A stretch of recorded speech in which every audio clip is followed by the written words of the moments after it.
Hello, friends, and welcome to Adventures in Pixie Land. My name's Amy. I'm an ordained minister, and we are in Bible study. We are in the NIV, and we are in the book of Judges in chapter 11, and we are continuing with Jephthah. Jephthah.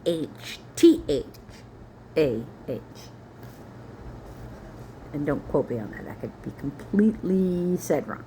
You should double check that. Jephthah, the Gileadite, was a mighty warrior. His father was Gilead. His mother was a prostitute. Gilead's wife also bore him sons. And when they were grown up, they drove Jephthah away. You are not going to get any inheritance in our family, they said, because you are the son of another woman. So Jephthah fled from his brothers and settled in the land of Tob, T-O-B, where a group of adventurers gathered around him and followed him. Sometime later, when the Ammonites made war on Israel, the elders of Gilead went to get Jephthah from the land of Tob. "Come," they said, "be our commander so we can fight the Ammonites." Jephthah said to them, "Didn't you hate me and drive me from my father's house? Why do you come to me now when you are in trouble?" The elders of Gilead said to him, "Nevertheless, we are turning to you now. Come with us to fight the Ammonites, and you will be our head over all who live in Gilead."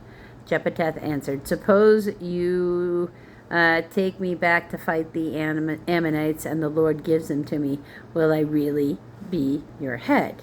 The elders of Gilead replied, "The Lord is our witness. We will certainly do as you say."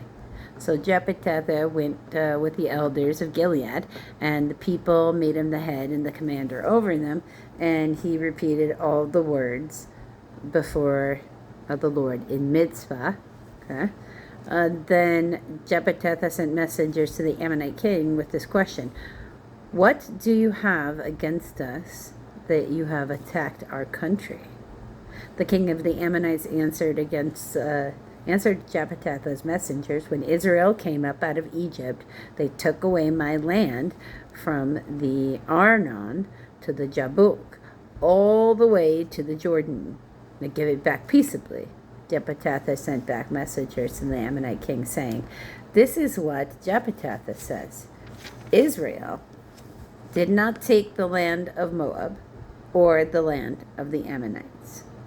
But when they came up out of Egypt, Israel went through the desert to the Red Sea, and then went on to Kadesh.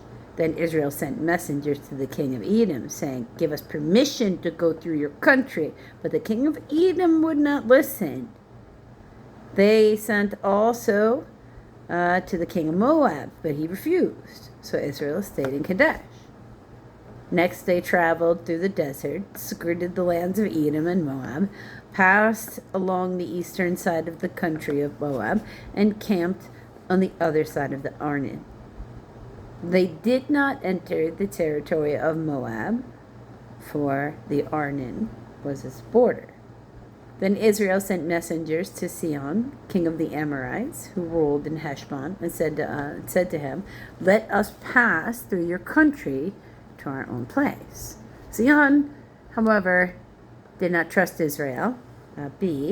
However, would not make an agreement for Israel to pass through his territory. He mustered all his men and encamped at Jahaz and fought with Israel. Then the Lord, the God of Israel, gave Sihon and all of his men into Israel's hands, and they defeated him.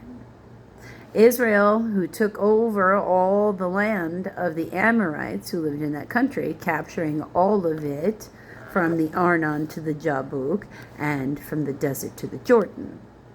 Now, since the Lord, the God of Israel, has driven the Amorites out before his people Israel, what right have you to take it over? Will you not take what your God Chemosh Chemosh, also probably not pronouncing that right, gives you. Likewise, whatever the Lord our God has given us, we will possess. Are you better than Balak, son of Zippor? Zippor, Balak, Balak, king of Moab. Did he ever quarrel with Israel or fight with them? For 300 years, Israel occupied Heshbon, Aroer, Aroer, also not going to be pronouncing that right, the surrounding settlements, and all the towns along the Arnon. Why didn't you retake them during that time? Have I not wronged you? But you are doing me wrong by waging war against me. Let the Lord, the judge, that's a C, or ruler, decide the dispute this day between the Israelites and the Ammonites. The king of the Ammonites, however, paid no attention to the message Jephthah sent him. Then the Spirit of the Lord came upon Jephthah.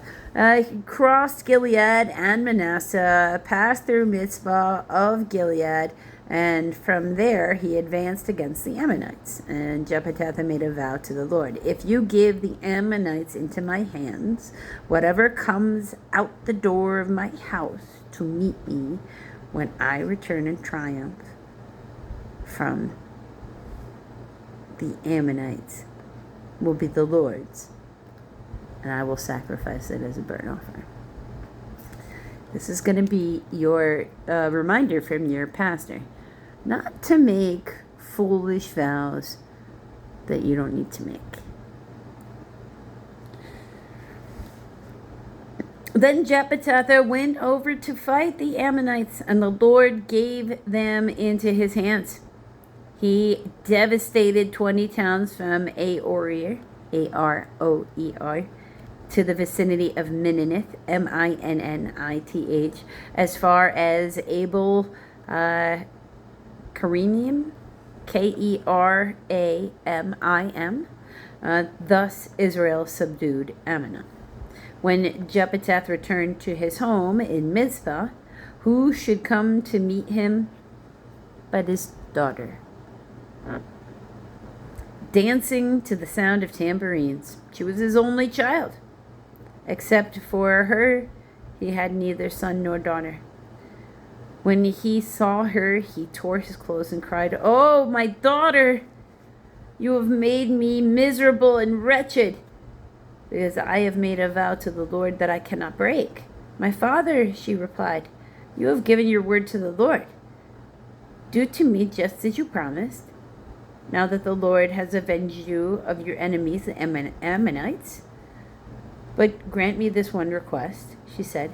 "Give me 2 months to roam the hills and weep with my friends, because I will never marry."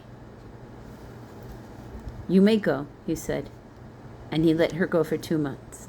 And she and the girls went into the hills and wept because she would never marry.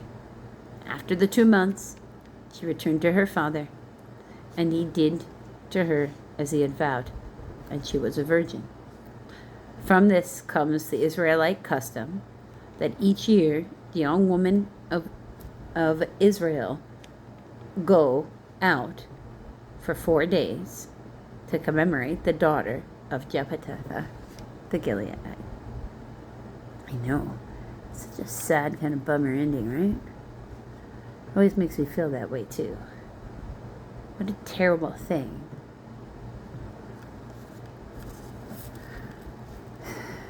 Until the next video.